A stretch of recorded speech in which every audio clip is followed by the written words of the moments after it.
Здравствуйте, рада всех приветствовать на своем канале. У меня сегодня для вас новая работа. Я буду делать декоративную наволочку, либо пижамницу.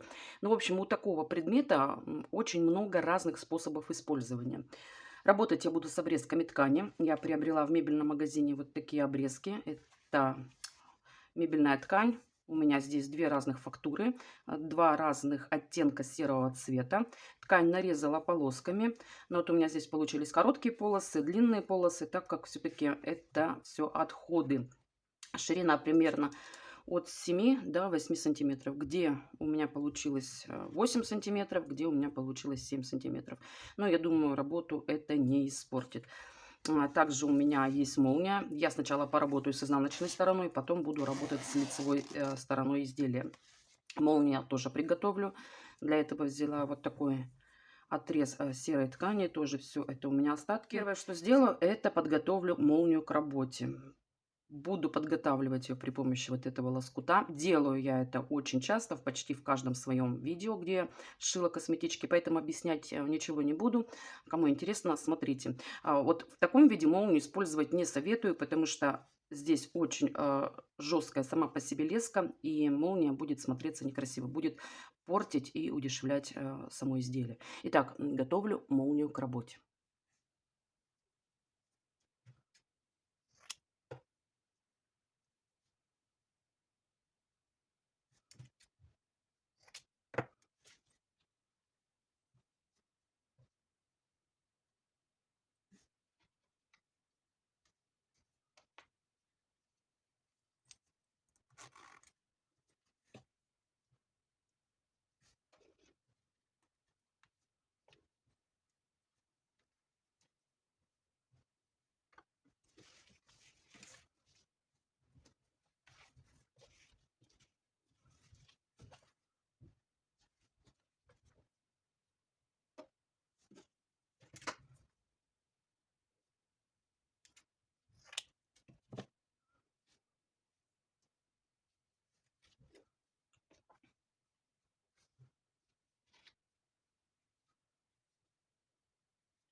Пришила серые кусочки ткани. Теперь я ненужное обрезаю. Кстати, вот такие короткие молнии я не выбрасываю.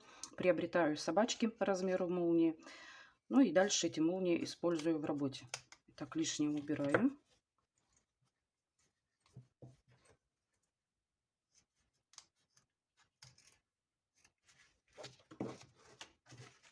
Вот так вот у меня все выглядит. Можно сразу проутюжить утюгом.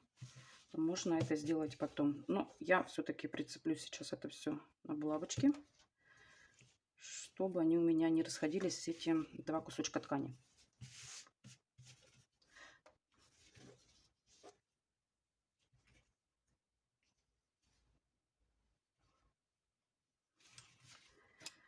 Теперь возьму две полоски ткани. Первая и вторая. Два разных цвета. И сначала в эти короткие узкие полосы я вышью молнию.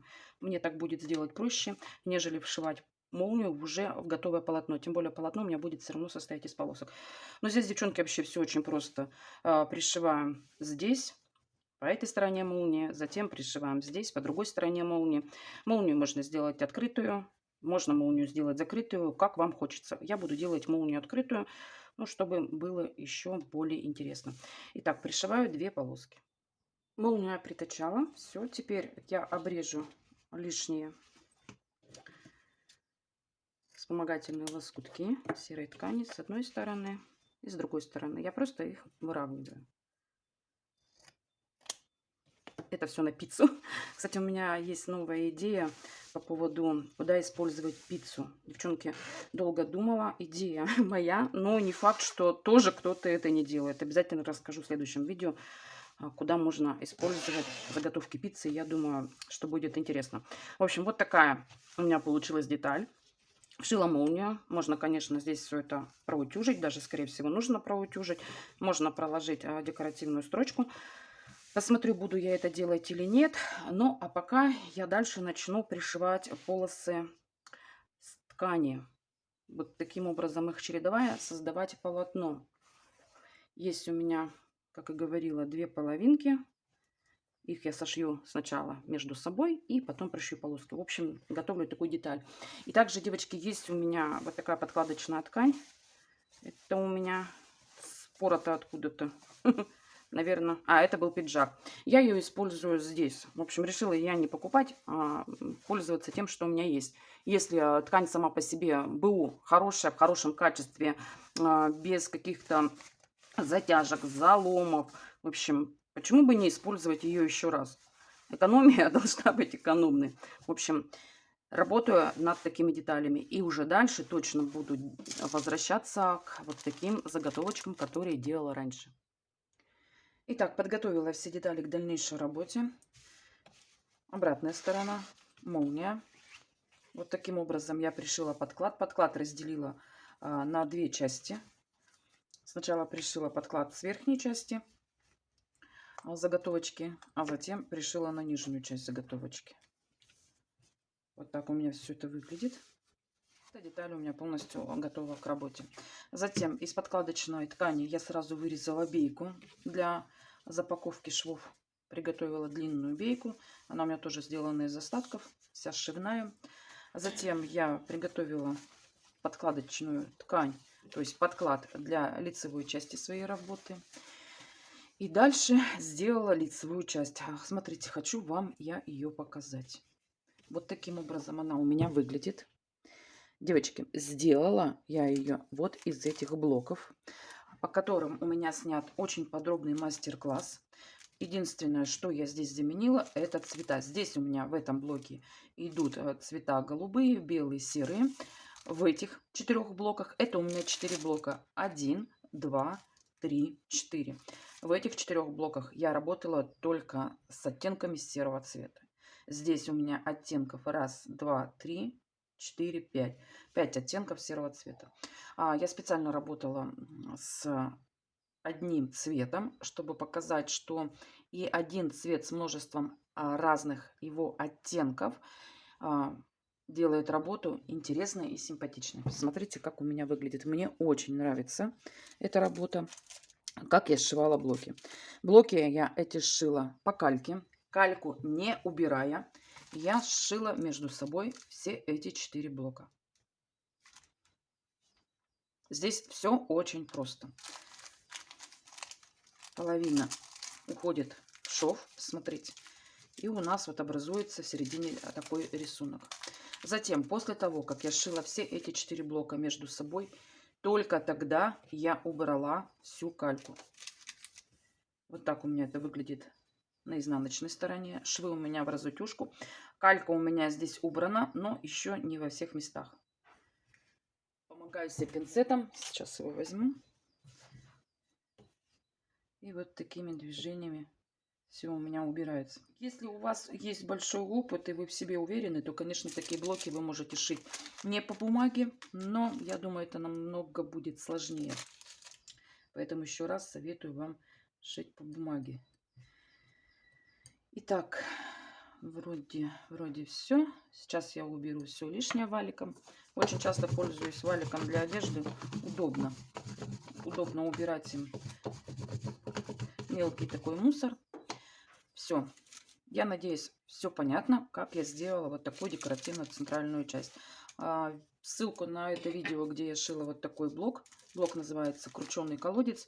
Я обязательно оставлю в конце ролика, либо вот здесь наверху. То есть у меня будет две ссылки на всякий случай. Это для тех, кто не смотрит ролик до конца. Итак, затем я сделала самую простую окантовку. И посмотрите, вот у меня здесь в серединочке немножко не сошлись блоки. Мне это не очень нравится.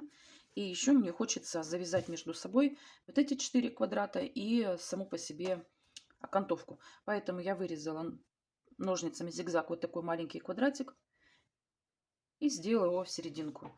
Я думаю, так будет смотреться работа симпатичнее и завершеннее. Сейчас я его прихвачу, просто крест-накрест на машинке. И все, и буду работать дальше. Закрепила. И смотрите, вот в таких мелких работах я никогда не делаю закрепки на швейной машинке. Мне кажется, здесь все-таки видно некрасиво. Я просто беру, обрезаю нити, затем беру иглу с большим широким ушком и вывожу все кончики нити на изнаночную сторону. И там на изнаночной стороне я делаю узелки. Затем убираю лишнюю нить. То есть обычно срезаю ножницами. Чем мы еще срезаем? Можем, конечно, щипчиками. Да, в принципе, кто чем привык. Можно даже оторвать. У нас сегодня на улице дождь, так что если вам слышны эти звуки, простите, пожалуйста, но не хочу закрывать окно. Очень душно. Отопление еще не отключили. А у нас на Урале уже тепло. Быстро растаял снег. В общем, девчонки, я обещала показать вам изделие или, как сказать, применение блока крученый колодец в работе в изделии. Вот этого блока, который делала на своем канале, я вам показала. Не стала, честно говоря, снимать, как сшивать эти блоки между собой, чтобы тратить ваше время. Я думаю, здесь и так все понятно.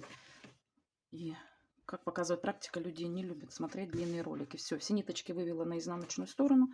Теперь мне останется только их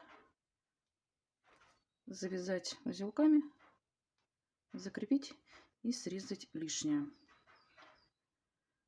Подклад, конечно, к такой работе здесь обязателен. Если ткань сама по себе мебельная не распускается, ее можно оставить без подклада, то вот эти мои блоки, видите, да, они уже здесь все мухрятся. Поэтому, подклад здесь обязателен.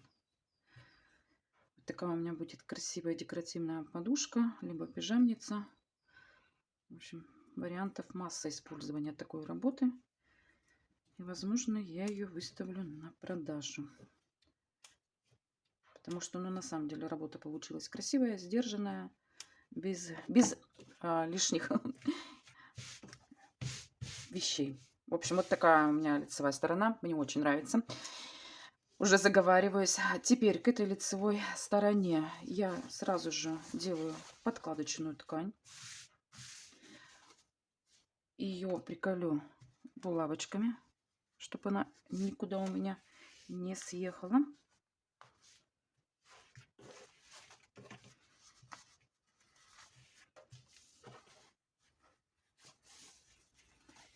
Вот так у меня выглядит это все. Затем беру изнаночную сторону, прикладываю лицо к лицу, скреплю между собой еще булавочками, либо у меня есть вот такие замечательные прищепочки, которые я покупала на Алиэкспресс. Тоже очень удобная вещь, но долго не могла к ним привыкнуть, так как привыкла пользоваться булавочками. Раньше у нас таких прищепочек не было. И всегда я про них забываю. Все это я скрепляю и прошиваю полностью по периметру. Но не забываю расстегнуть молнию, чтобы мне потом можно было это все вывернуть. Все. Делаю строчку по всему периметру. Работу по периметру я прошила, и теперь мне осталось только запаковать швы. Запаковывать буду бейкой. Как запаковывать, показывать, объяснять не буду, потому что в каждом моем видео, где возможен такой вариант, я им пользуюсь. Но, девчонки, здесь все очень просто. Запаковываю я не по кругу, а делаю сначала противоположные одни стороны, потом противоположные другие стороны. Мне такой вариант нравится больше. И вы знаете, пока прошивала работу по периметру, у меня возникла одна еще идея, как сделать мою работу еще лучше. Надеюсь, у меня это получится, но для этого мне надо сходить в магазин ткани. Итак, опять отступление. Запаковываю швы, выворачиваю работу на лицевую часть. И если мне удастся воплотить еще один момент, я его воплощу и показываю вам уже готовое свое изделие. Итак, досмотрите меня до конца. Свою работу я полностью закончила. Вот такая у меня получилась декоративная наволочка, либо пижамница. В общем, как и говорила ранее, использование такого предмета может быть по-разному. Сделала я серебряный шнур. Сходила в магазин, купила 2 шнура. Один вот такой. Это шелковый серый шнур. Но решила здесь его уже не делать и сделать серебряный шнур. Мне вот такая окантовка понравилась больше. Пришивала его вручную. И возникла у меня проблема, куда девать вот эти 2 хвостика. Конечно, я думаю, что сейчас распорю вот этот шов соединительный, соответственно, распорю вот эту бейку и спрячу эти 2 хвостика вовнутрь. Но подумала, что может еще быть такой вариант, если эти хвостики сделать подлиннее, завязать какой-то красивый бантик и концы этой крученного шнура серебряного спрятать вот в такие наконечники. У меня здесь два наконечника. Один наконечник вот такой металлический, второй наконечник пластиковый серый. Вот пластиковый серый мне больше подходит по цвету, но я думаю, он смотрится здесь как-то дешево. Не идет он сюда. В общем, уберу эти два хвостика я вовнутрь. Вот такая у меня получилась работа. Мне работа очень нравится. Показала, как использовать такие блоки в изделиях. Следующие блоки у меня тоже уже на подходе. Блоки ананас. Я тоже с ними сделала что-то интересное. Вот так выглядит задняя сторона моей работы. Изнанка вся такая хорошая получилась. Шовчики все запакованы. Как и говорила, я швы запаковываю бейкой. Все выглядит достойно, все выглядит красиво. Но мне осталось за кадром только сделать вот эти два хвостика. Кстати, если у вас есть какие-то интересные варианты, как оформить именно вот это место, пишите в комментариях. Я буду рада вашим комментариям. Ну а на этом сегодня все. Если вам понравилось мое видео, ставьте лайк. Если не понравилось, конечно, ставьте дизлайк. Подписывайтесь на мой канал. У меня для вас много нового и интересного. Я занимаюсь не одним видом творчества и рукоделия. Ну, а вам я желаю счастья, здоровья и мирного неба над головой. Пока-пока. До встречи на моем канале.